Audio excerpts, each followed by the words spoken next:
Hey everyone, welcome back to the channel. In today's video, I'm going to show you how to add motion tracking effect on CapCut PC. First of all, you can see that I am on the editing interface of CapCut PC and now I have imported two videos and I'm going to use all of the videos to use the motion tracking.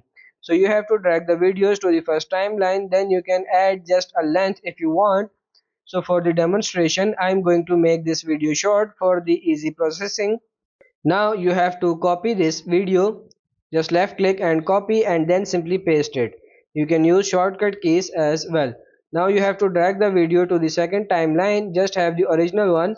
Now you can see there are many options here like video speed, animation, tracking. Go for tracking.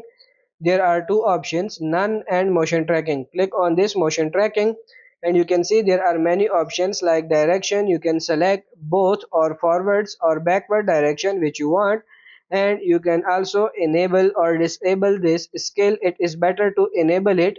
And the last one is distance. If you want to track the distance motion, you can enable it. It's better to enable. This is my advice. Now you can see that there is a yellow square. Shift for identifying the object which you are gonna track. So I'm going to track the motion of this particular man.